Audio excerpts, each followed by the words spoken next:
Good morning. The House Early Childhood Finance and Policy Division is called to order. I'm State Representative Dave Pinto, the chair of the division, and I want to welcome members and staff, as well as members of the public who are watching online. I want to give a special welcome to a guest we have on, Senator Karen Housley, and I'm very glad to have her join us as well. I'm sure we'll have some discussion later with her.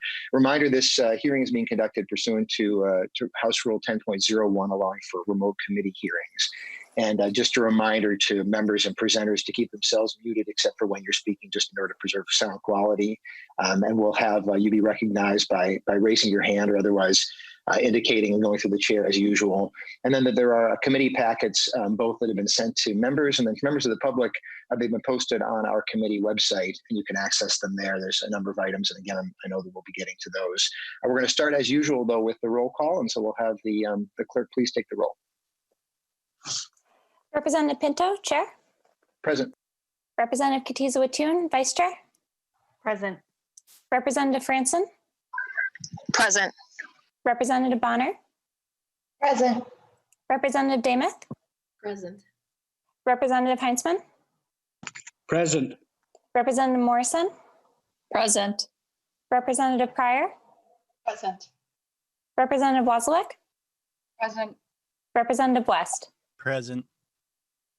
Present. Okay, we do have a quorum. So members are going to start just with some introductory comments, a little bit more than I typically have done at other meetings, just to kind of set the stage, because this is a meeting with a particular focus. So just a reminder to you that we've had a series of hearings and meetings and presentations with a pretty clear message. This is throughout the 2019 session. We had a joint hearing with the Jobs Committee in St. Cloud during that session. We had another joint hearing with the Jobs Committee in Winona in the fall, repeated hearings throughout the 2020 session. We received reports, et cetera, with a really clear message, which is that early care and learning was in crisis even before the pandemic. And then it continues to be in a deep crisis, of course, through the pandemic as well. We know that providers are being paid so little that nearly half are on public assistance, and that we are losing them at a rapid rate and losing opportunities for care. We know that parents are paying a huge proportion of their income when they can find care at all. And this is having a significant impact on our economic development and our societal development.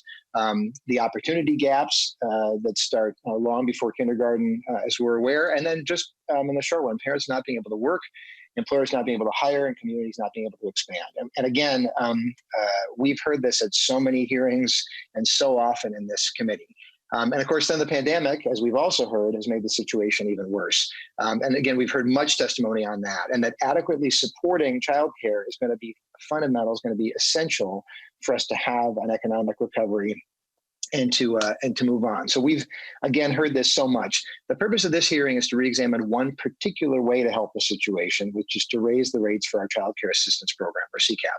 And it's just a reminder of the background that there's a national standard that child care providers be paid the 75th percentile of a survey that is taken every 3 years. So go down in the survey 25 slots, and that 75th percentile is the rate that is set.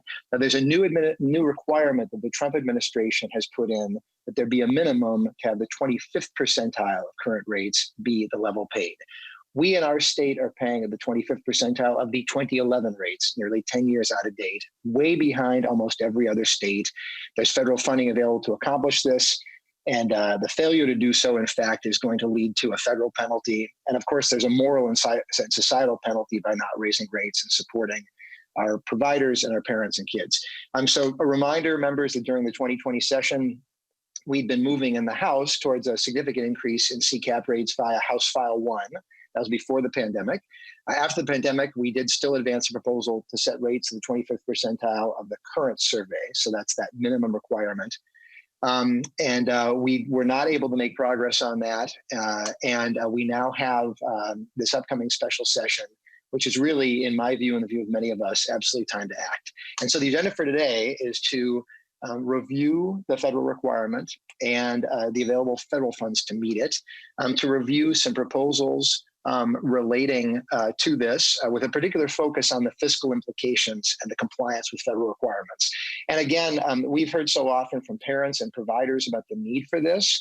I did not want to have us do that again this morning. I sure hope every member of this committee, I know Senator Housley and her colleagues have heard this so much. We want to do is dive into the nuts and bolts of this and understand the fiscal implications. Rather than the why that's needed. So we're going to start off with a presentation from DHS on the federal requirement and the funds that are available, including the administration's proposal to have increased rates to the 30th percentile as we're trying to make sure that our providers are being paid decently and that parents are receiving support too.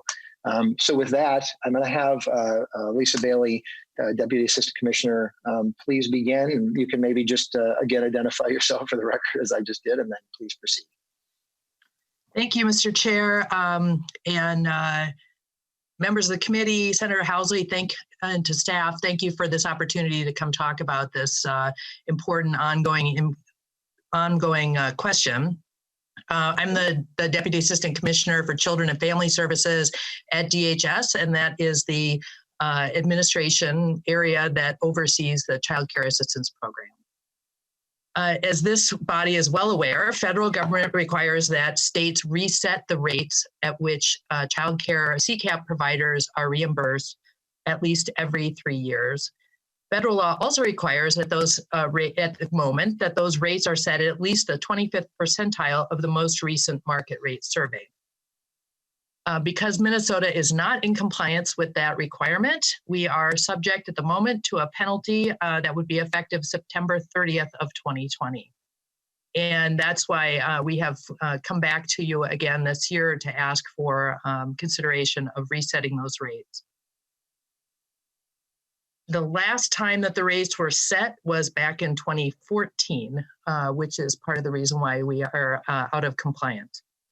What I'd like to do is turn it over first to the DHS Budget Director, Dave Greeman, so that he can describe and do a little bit deeper dive into the federal funds that are available to us and how those could possibly be used. So I think he's on. I'll mute myself.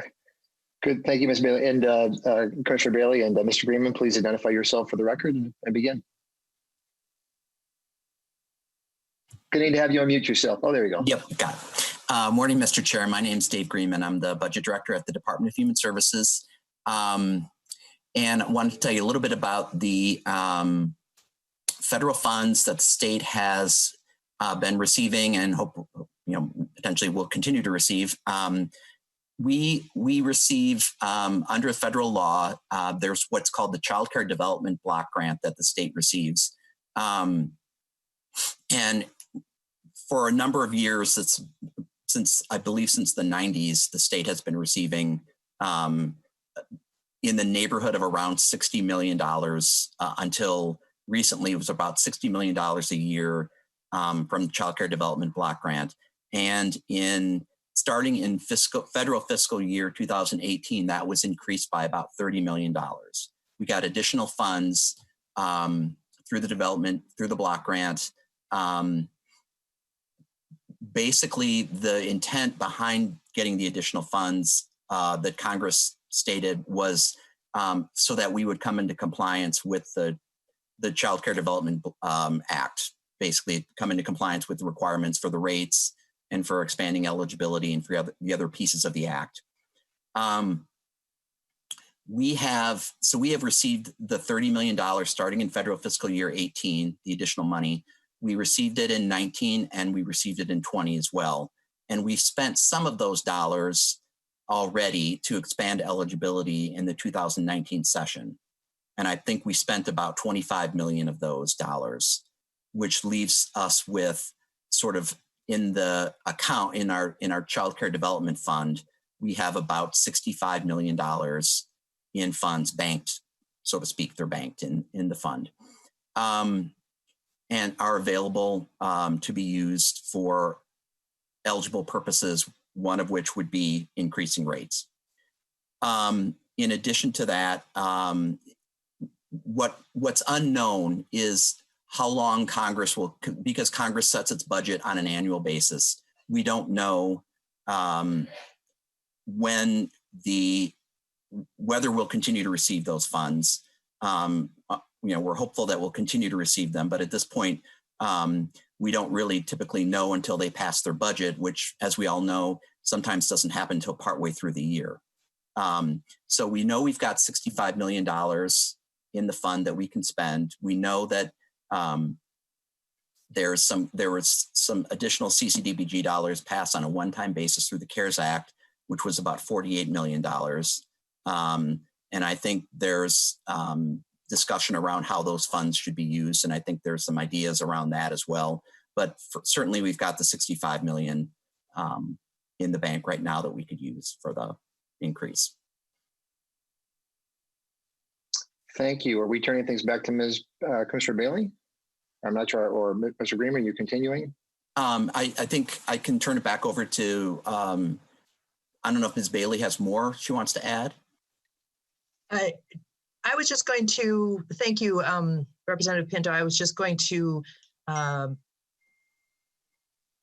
just reiterate that the governor's request is for the governor's proposal is setting the rates at the 30th percentile, which is above obviously is above the minimum of 25%. And the reason for that is the extended length of time that we've been out of compliance, all the issues that Representative Pinto went into at the beginning in his introductory remarks about the urgent need for bringing these providers, bringing them into compliance, bringing their rates into compliance, and addressing that sort of historical inadequacy. So wanted to put that formally out there. That is the governor's request. And then I think we were hoping to hear from Doug Berg to go through, to walk through a discussion about the tracking sheet. Okay, thank you. I know we have a question from a member, and I'm inclined to. I think it's from Representative Pryor. Representative Pryor, is this a question you would be helpful to ask now? I was going to hold off for a number till the end, but I don't mind if there's some clarifying questions as well. So, Representative Pryor. I do have two questions, and I think one of my questions, it'll be more help. I think it's something that that might be covered next. But I think the first question, though, I think is part of this presentation that we just heard, if I may ask it now. Sure, Representative Pryor. Thank you, Mr. Chair. I forget we're in committee. So I know, Commissioner, you said that there's a penalty, a potential, there is a penalty out there for not coming into compliance on these rates. So could you tell us how much that penalty could be? Yes, thank you. Thank you, Mr. Chair, Representative Pryor. It's a little bit tricky to calculate exactly, but it depends on how the federal government ultimately decides to allocate their penalty. But from what we understand, it could be from $2.75 million to about $5.5 million. And that would go into effect after September 30th of this year. We've been on notice about this, I believe, for 3 years. And so this is something that would ultimately, we don't have any more wiggle room after September 30th, is how I understand it. Representative Pryor, you had another question. And I will say, as I say, my general plan had been to kind of get through these presentations. Mr. Berg's going to present on fiscal aspects, and then we'll certainly have a discussion and plenty of questions. But if you have another clarifying question, Representative Pryor, go ahead. No, that was the question at this point, and perhaps I'll have a question after we hear the presentation from Mr. Berg. Thank you, Mr. Chair. Okay, thank you. Members of the public, language in support of the administration's proposal for the 30th percentile increase was one of the items that's in our packet. I don't know that there's necessarily a need to go through the language at this point, but Ms. Bayley, was there anything further that you wanted to present regarding that proposal before we move to Mr. Berg and walk through the tracking sheet? Mr. Chair, no, thank you. That we're ready for him to present his information. Thank you. Okay, great. So members and members of the public, one of the items in the packet, again, for members of the public, this is on our committee website, and members sent out to you is a fiscal tracking sheet that's put together by the nonpartisan staff in the House. It's session proposal tracking. And so, Mr. Berg, if you could please walk us through that. It contains both the administration's proposal just discussed by Ms. Bayley, and also the proposal that was passed through this committee during the regular session. So if you can just kind of walk us through that, members, I'd call your attention to that document. And actually, yes, I should confirm that, and Senator Housley, so we should have that for you as well in some form, if only on the committee website. So you'll have that as well. So, Mr. Berg, please go ahead. Mr. Chair, can everybody hear me? I hope you can be heard. Yep. Okay. Yes, as the chair said, there is a one-page file that was posted to the committee website that if you open it, it says at the top, child care rate proposal funding. It shows two funding displays. The top one is labeled as the CCAP maximum rates 30th percentile, which is the level the governor recommended in his initial budget. And the lower one is labeled the 25th percentile. Just a small note on the display there. It doesn't on the top say the governor's budget recommendation, because the way this is displayed is with only the 65.2 million that Mr. Greeman referred to in CCDBG funds as part of it.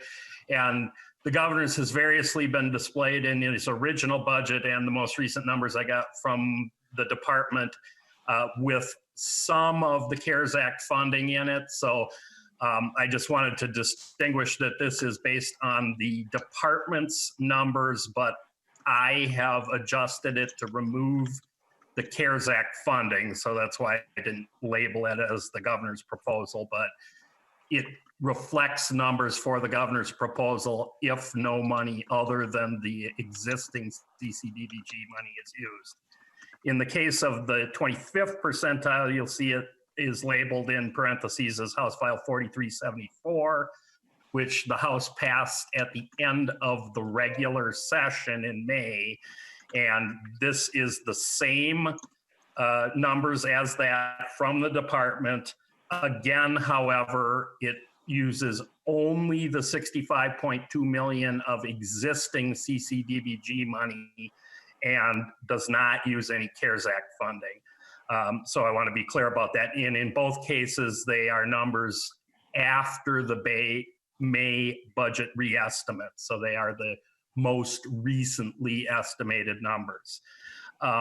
With that sort of housekeeping out of the way, in the top case, you'll see what happens is the two lines that are of most use to look at on this are the very top bold line, which shows, the very top bold line, which shows the general fund cost of the proposal, and the very bottom line, which shows the federal revenue that's used, that is the 65.2 million of federal CCDBG money. And in both cases, there is a $53,000 general fund cost reflected in fiscal year 21. That's the only, or rather, general fund cost, that's the only state cost.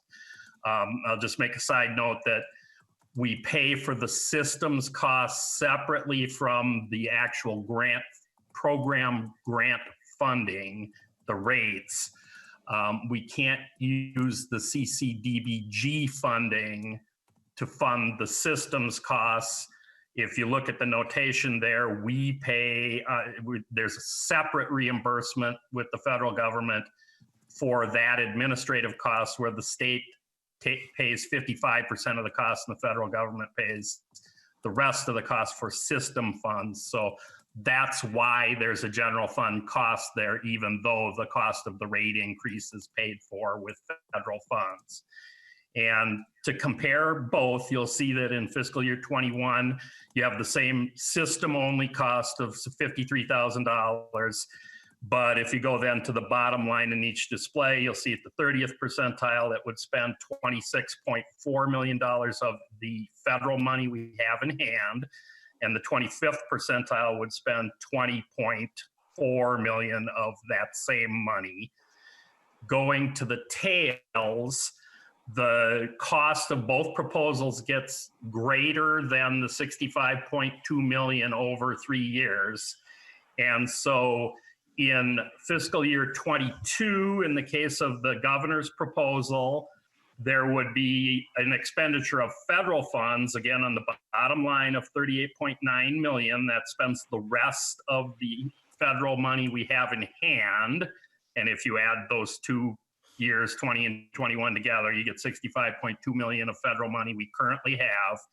And the remainder of that is then picked up by the general fund, which in fiscal year 22 is 17.4 million. And in fiscal year 23, under the governor's proposal, would be an additional 69.4 million.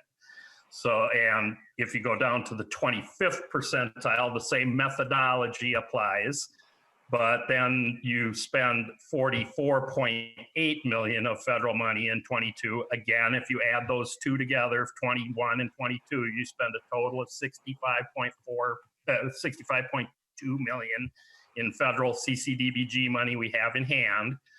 The residual state general fund cost in fiscal 22 at the 25th percentile is 1.2 million. And then in fiscal 23, again, you've exhausted the currently available CCDBG funds and have a residual general fund cost of 59.1 million. If you look on, just as a side note, the systems costs are the same for both proposals. So it's $53,000 a year in 21 and 22 and 11,000 in 23. I will just make a brief note. I suspect we're going to get into the discussion immediately of what happens with the federal CCDBG grant.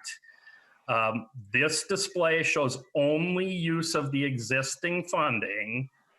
And as Mr. Greeman noted, the issue we have, and we have to recognize that the federal budget for the next fiscal year has not been completed and will likely not be completed till in recent years. Well, hopefully it would be the end of this calendar year in the fall, but in recent years it might be as late as early next year. There is a lot of consideration and debate about whether the additional funding the chair and Mr. Greeman referred to in the last 3 fiscal years will continue. That certainly is possible. I think there are some people who think that is likely.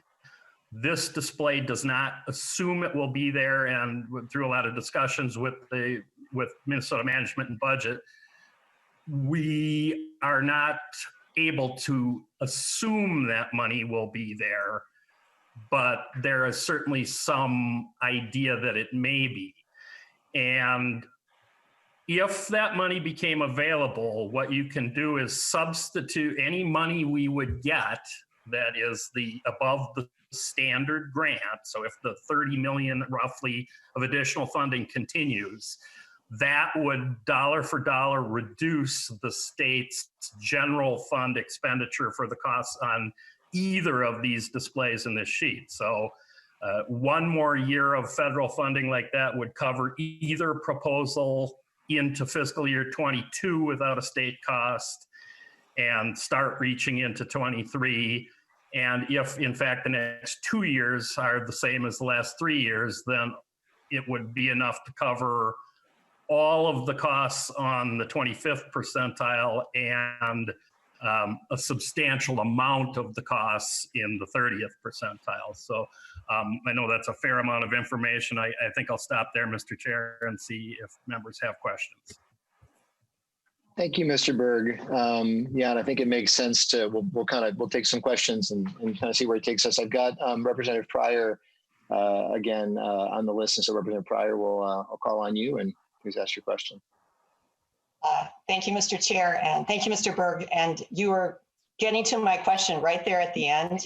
And since we've got spreadsheets open and people that may not have access to those spreadsheets as they fumble through to find their websites and all that information, just to be on that track of where we, and I'm going to say the word likely to be, if this federal money continues, knowing that this money has continued over the years and that the federal government has made this commitment to childcare, and at the federal level, it is a bipartisan agreement and priority to start funding the infrastructure of childcare, which after we get to the other side of this pandemic will probably be more important than ever as we try to restart this economy. So, the importance of what we're talking about, I don't think can be underestimated. So to review again, if federal money continues, what does that look like in the state of Minnesota for this Black grant, and how we would be able to begin to, bring up to living wages what we're paying childcare workers. Thank you, Mr. Chair. Thank you, Representative Pryor. Mr. Berg. Mr. Chair, Representative Pryor, I'm not sure I can address the very last part of your question about the wages for childcare workers. I don't know if either Mr. Greeman or the Assistant Commissioner wish to weigh in on that.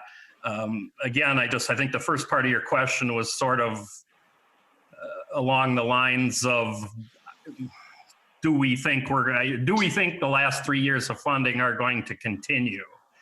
And this is a tricky thing. As the budget person, I have to follow the way the finance department, the Minnesota Management and Budget tracks things, which at this point they recognize that we've gotten this money. There is certainly some expectation that this may be the new normal.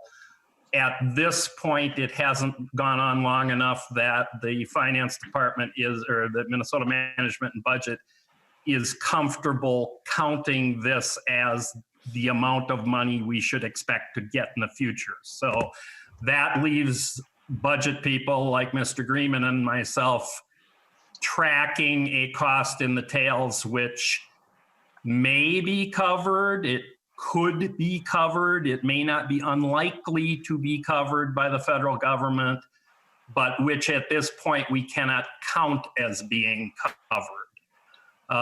The upside of this, if you want to look at it, is we balance the budget in the current biennium, as members probably mostly know. It gets talked about a lot. We have to balance the budget. Constitutionally, we can't run a deficit other than for debt service purposes, things like that. But for the general fund and other funds, we have to balance the budget within the biennium. In the tails, we have no such requirement, but we do track those funds so that we have planning numbers.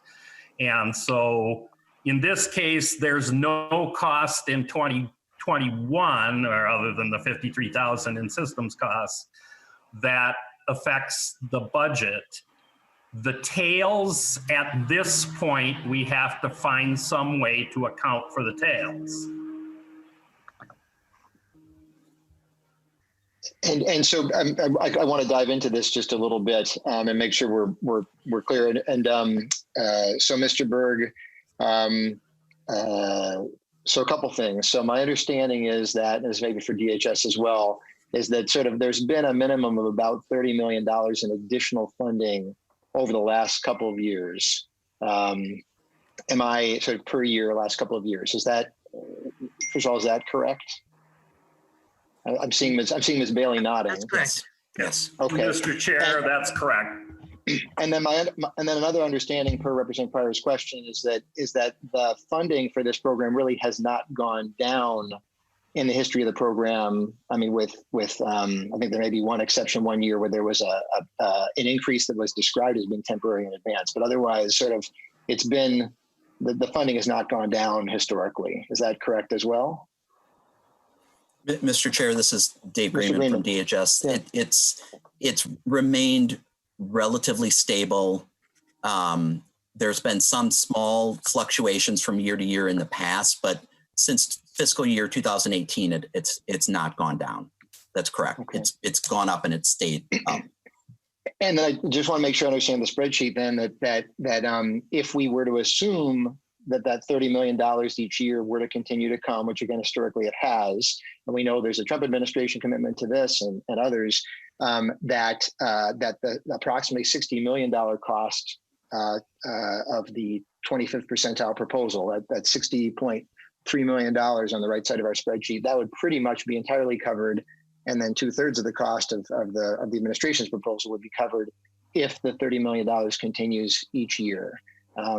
Mr. Berg, am I saying that correctly? And Mr. Chair, that's a correct way to view it. And I just, again, this is kind of a picayune point, but as a budget guy, each budget forecast re-estimates demand.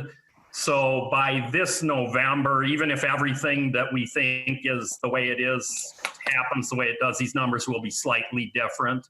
So I just want to say from today's perspective, that's correct. And even though the numbers would change, some substantial portion of it, either all or a substantial part, depending on which of these proposals you're looking at, would be covered by federal funds should that level of funding for the last 3 years continue.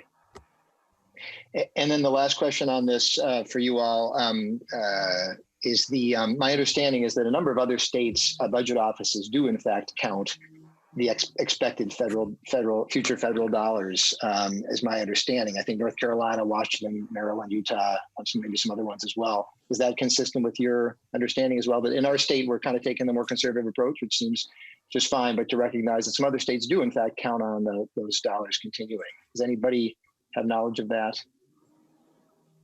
Mr. Chair, I can comment on that we're taking a conservative approach. I guess, yeah, that would be a little bit in the eye of the beholder, but it is the case that we had extensive conversations with Minnesota Management and Budget on this, and they have sort of a twofold position, one of which is that we don't have enough experience yet to count on this money, and that generally we do not project federal grant increases forward. We count them on a year-to-year basis.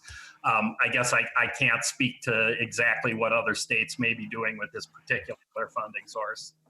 Okay, and Mr. Greeman, were you going to say something? Looked like you were, Mr. Chair, I was just going to say that, the matter of forecasting is complicated. We work closely with MMB.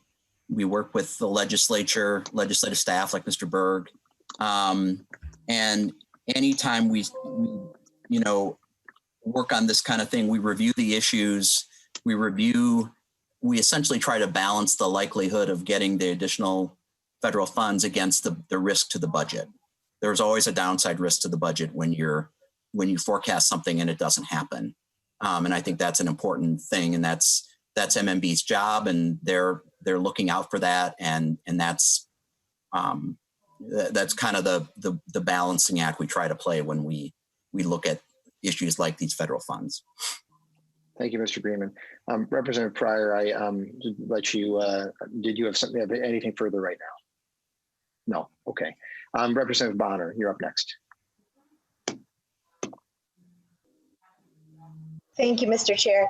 And I'm not sure if this is the right time to jump in, but I know we did have our friend from DHS just on, and I was curious about what is the plan that we would do with the $65 million in CCDBG funds if they're not put towards the rate increases for our providers? And Ms. Bayley or Mr. Greeman? Ms. Bayley. Mr. Chair, members, I'm not sure who asked that question. Representative Bonner. Representative Bonner, I'm sorry. If that's something that happens, we would consult with our stakeholders essentially to look at other ways that those funds could be used that support the goals of the Child Care Assistance Program. So there are multiple different things we could do. We would do some outreach and come up with an alternate proposal. Representative Bonner, anything further? No? Okay. Oh, Representative Bonner, we need to have you on mute. Sorry. I think you're. Try that again. There you go. Sorry. Thank you, Ms. Bayley.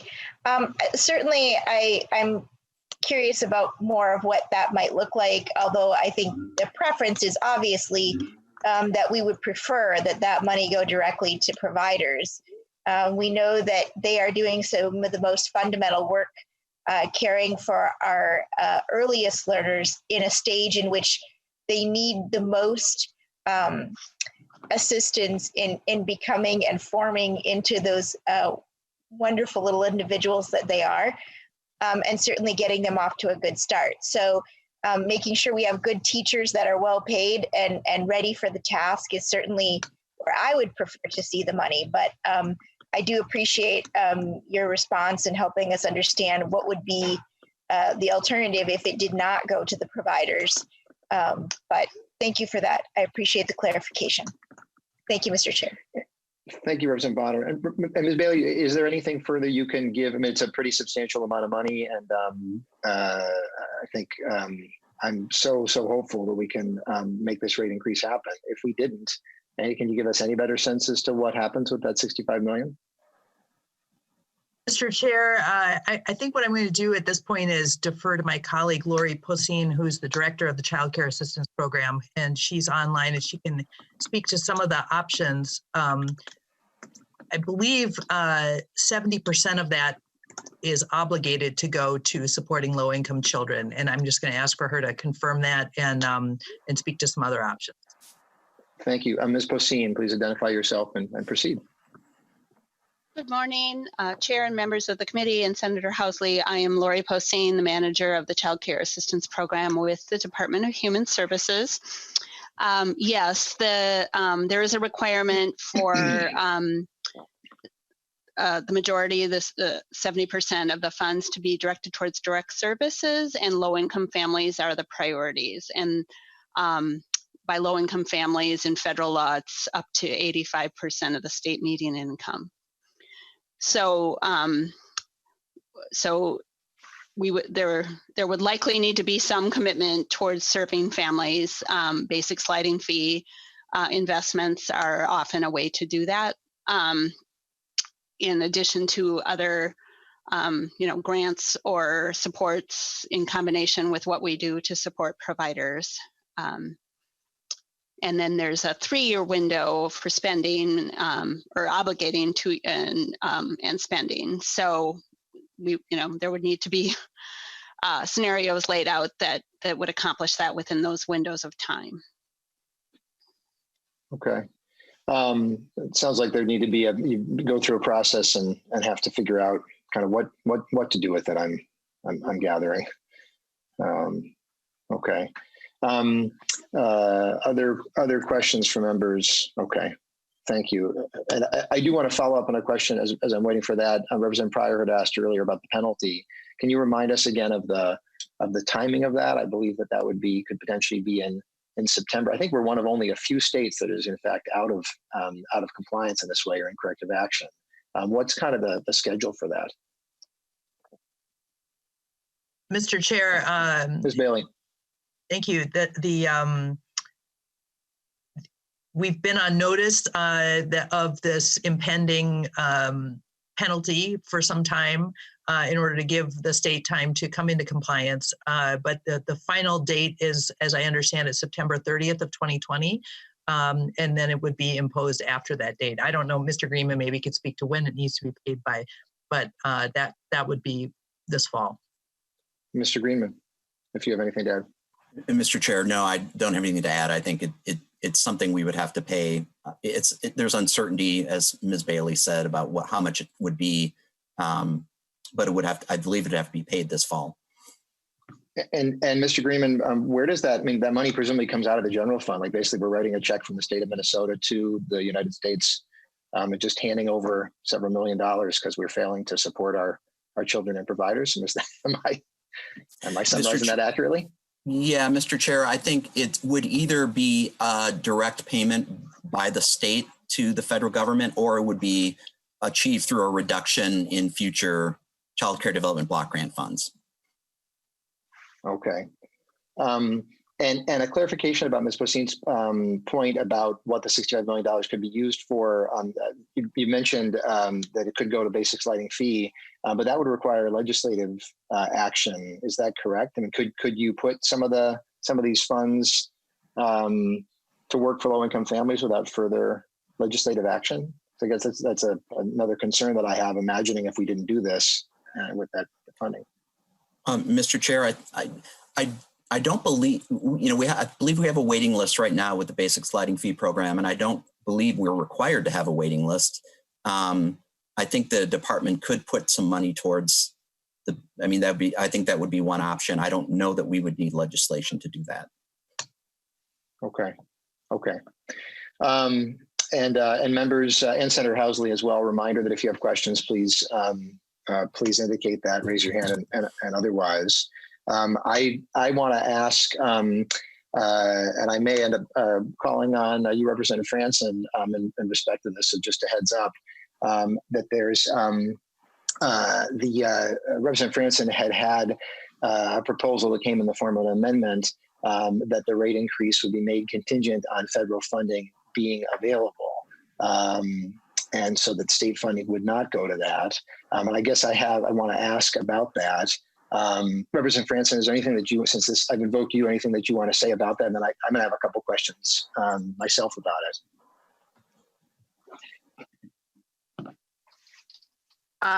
Yeah, I guess just we are in a recession of some sort due to the forced shutdown of businesses. Tax dollars aren't coming in.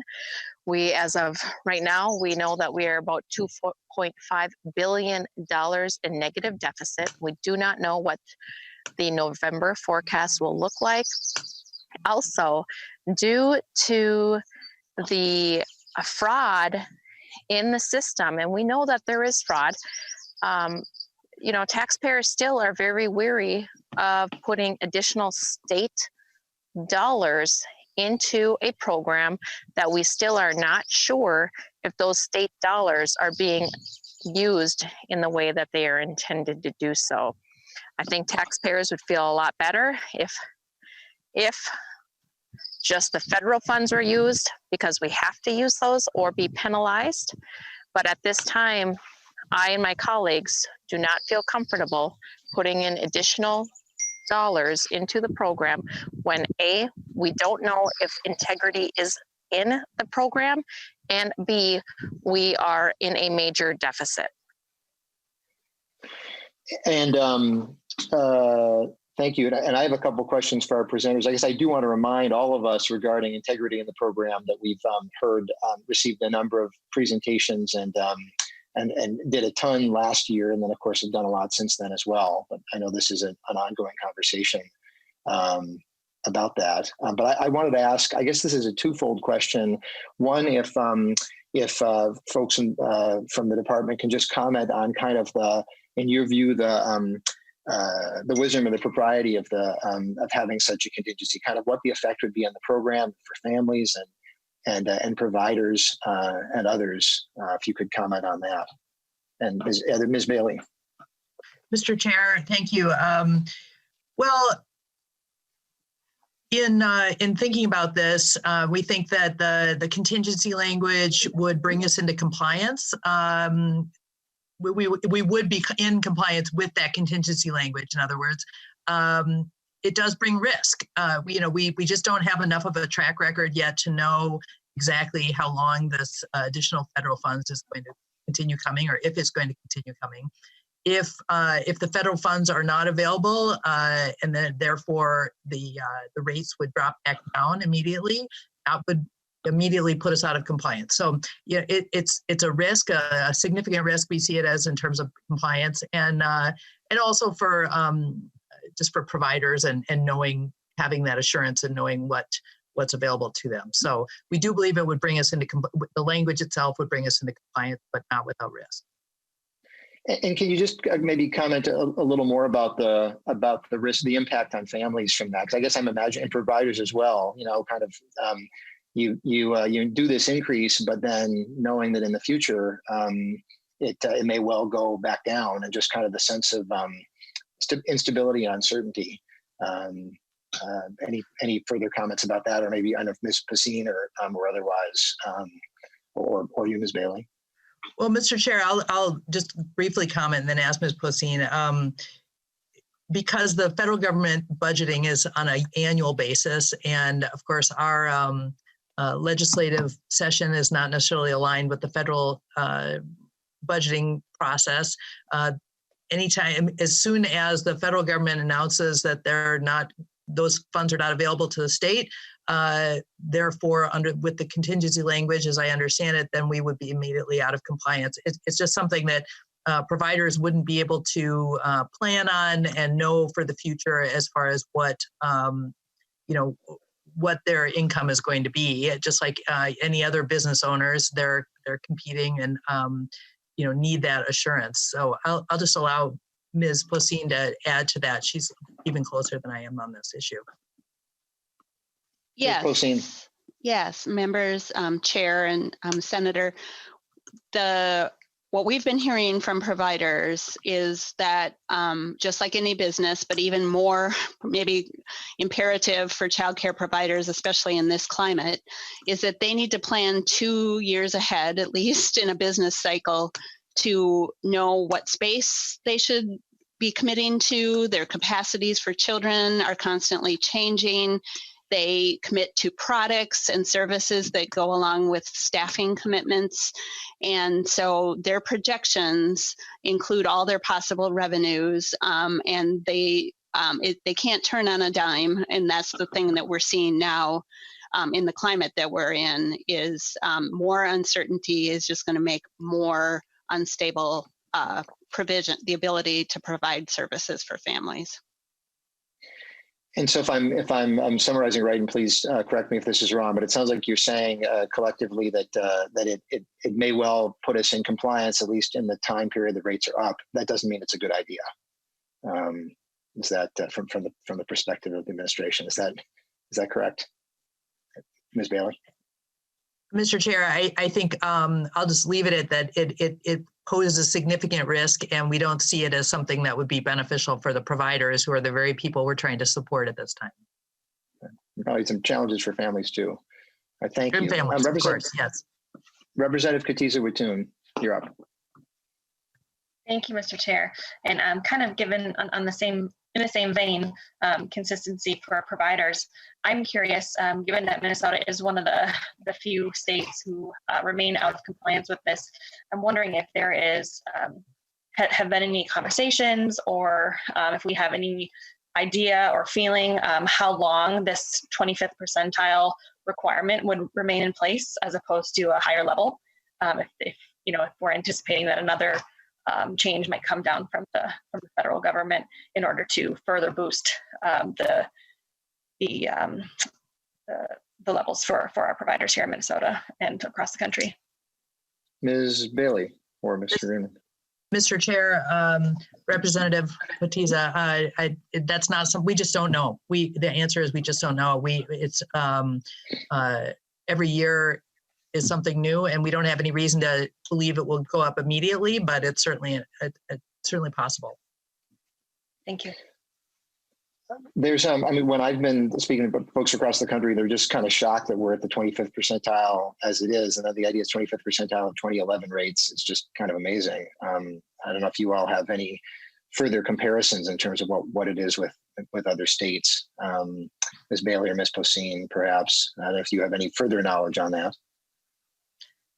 Mr. Chair, I don't have any on the other states. I will have, I was surprised to find out just last night that back in 2001, I believe, Minnesota was at the 75th percentile. And the rates have just, for various reasons, and there are lots of different things going on, but just to give some context, this is not, historically, I think we're at a low. Okay. And then, and again, if there's other member questions or Senator Housley, please indicate. I've got at least one more, I guess I'll ask, because I'm waiting to see if anybody else does.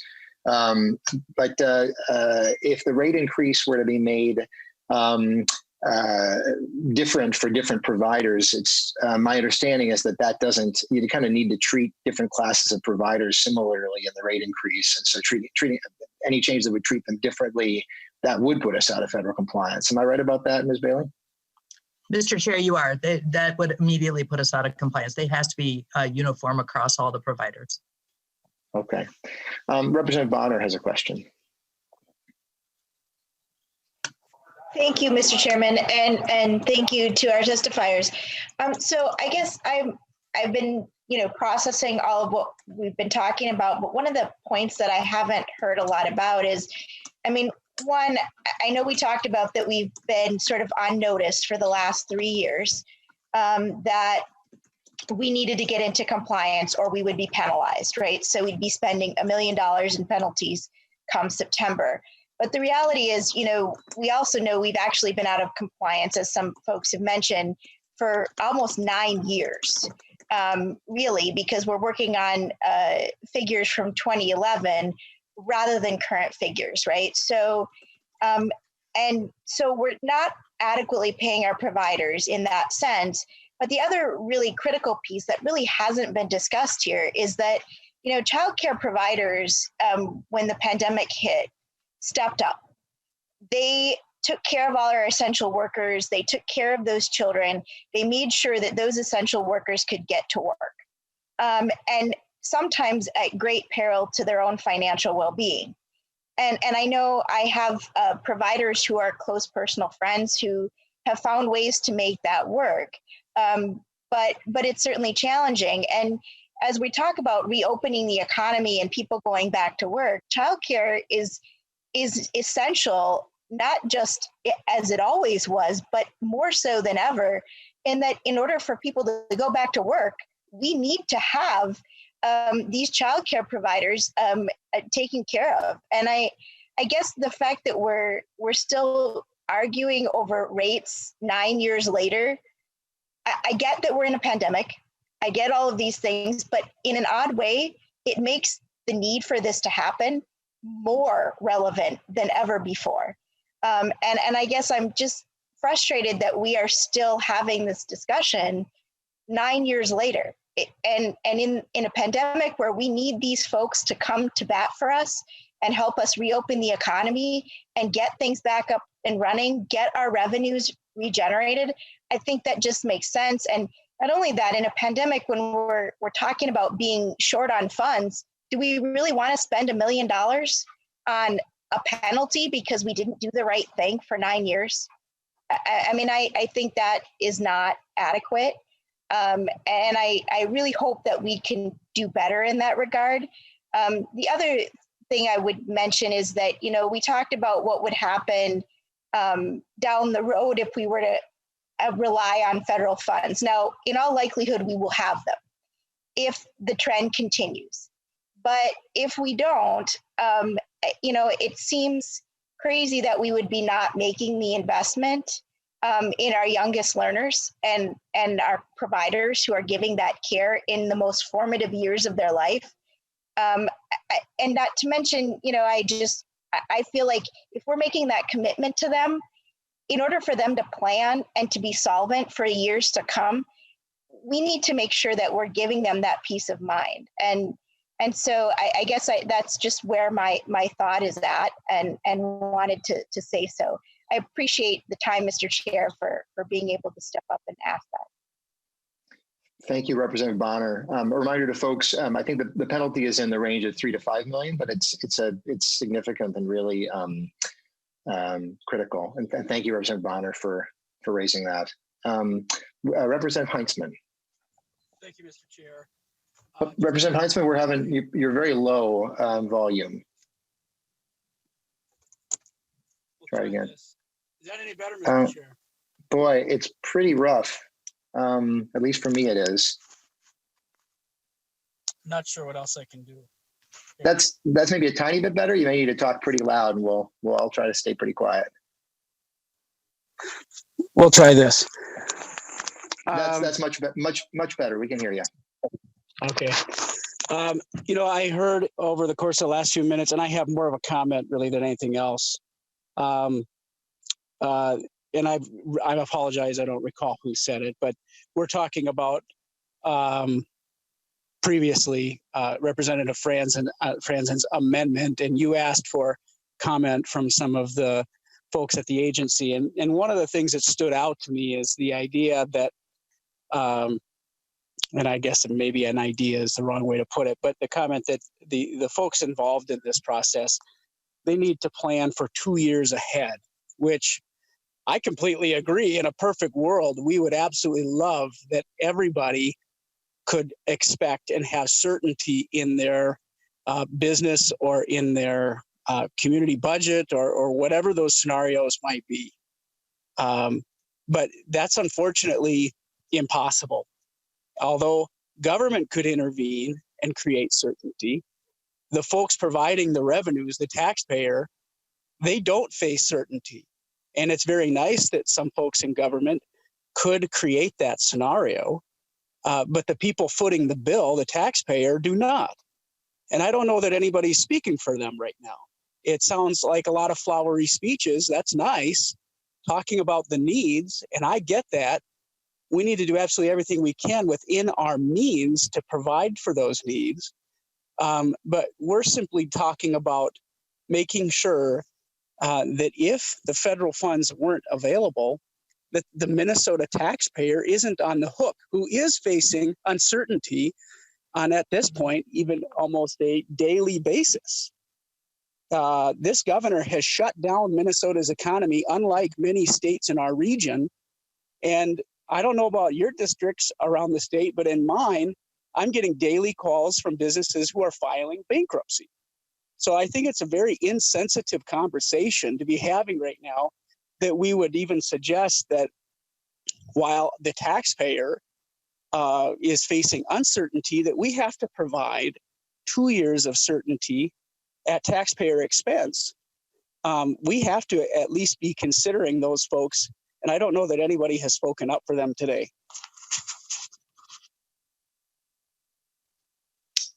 Thank you, Representative Heintzman. And I made a reminder that what we're talking about is a situation where families don't have care, then the parents don't, then they can't work, then we can't have hiring, then the economy grinds to a halt, and we're in a really difficult situation. I feel like that's what we've seen in the pandemic.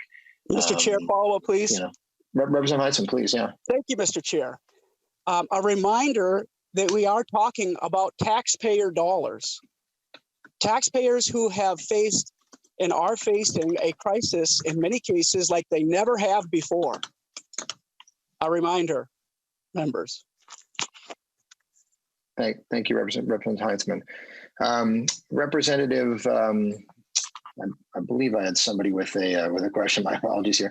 Representative Pryor, please. We need to unmute you. There we go. There we are.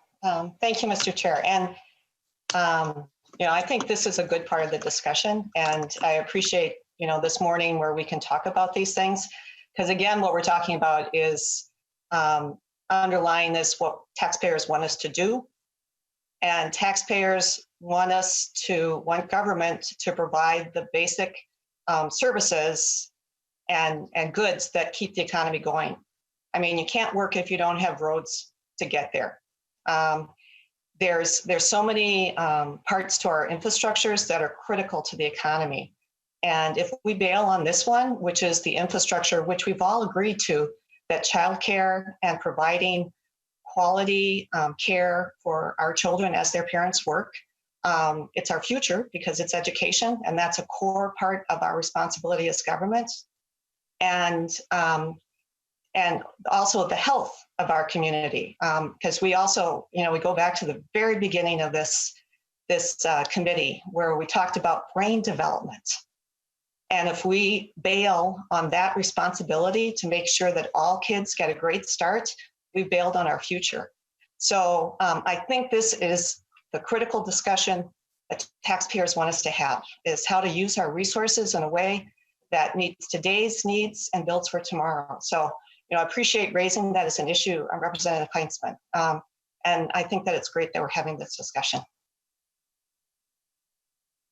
Representative Franson. Thank you, Mr. Chair. With that said about taxpayers expect us to provide the basic function, taxpayers expected to be allowed to keep their jobs without government interfering with their income. I mean, we've got, as Representative Heinzman said, we have individuals that don't know how they're going to make it to the next day, how they're going to be able to keep their businesses and keep their employees employed. And so, Mr. Chair, I mean, this is a reality that needs to be faced. I mean, we just cannot be spending additional state dollars. I would rather us be prudent, be conservative in our approach, because what I do not want us to be in next year's budget cycle is into a position where we have to cut back the child care assistance program. And that, Mr. Chair, it would be a tragedy for us to be put in, because let's face it, next year's budget is not going to be pretty. Nobody's going to want to be cutting, but cuts are going to have to happen. And so, Mr. Chair and members, taxpayers are the ones that are funding the child care assistance program. Taxpayers right now have no money. Representative Katiza Watoon. Thank you, Mr. Chair, and thanks everybody for your comments. I think this is it is such an important discussion to be having, and given that our economy has ground to a halt because of the COVID-19 pandemic, and making sure that our citizens are staying safe and healthy, and we are moving forward as best we can. I think that when taxpayers are contributing to something like the CCAP program, it's in our best interest in general to ensure that we're not wasting their money by paying fees to the federal government because we are out of compliance with the program, being one of the very few states in the union that is not towing the line. And I think that, especially considering the fact that parents are unable to work or to go back to work if they don't have childcare for their children, and if they are having some financial difficulties, accessing the child care assistance program is something that could bring benefit to them, that funding this program is exceedingly important, and it's going to continue to be. So I just want to make sure that we're kind of paying attention to those couple items. Thank you. I had mentioned at the very start of this that Senator Housley was joining us, and I know she's been listening in on this, et cetera, and want to give her a chance to either ask any questions or say anything that she wishes. And so, Senator, so glad to have you here. So please proceed. Thank you, Representative Pinto, and members, for allowing me to sit here and listen in. It's a complicated issue. You've heard both sides of it. Same conversations are happening over in the Senate.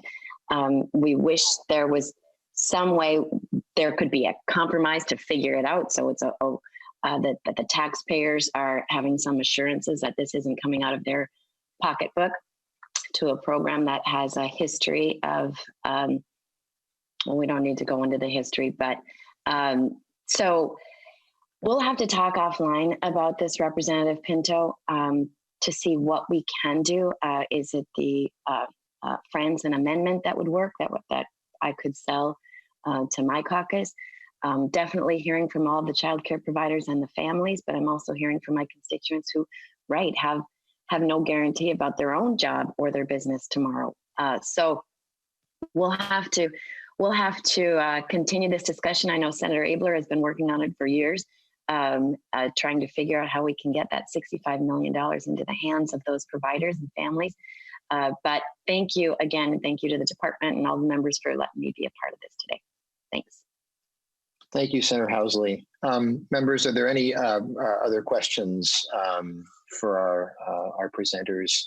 I know this is going to, again, the informational hearing, there will be continued discussion, I know, but anything further from anyone? Just making absolutely sure. Okay, good. Well, really thank our presenters for joining us, and Senator Housley, to you as well. And members, again, and members of the public, this is a really, really critical issue. It's essential to make progress on this, and I'll be eager to work with everyone, as I know you all will be, to make it happen. So thanks so much. Have a great rest of the morning. With that, the hearing is adjourned.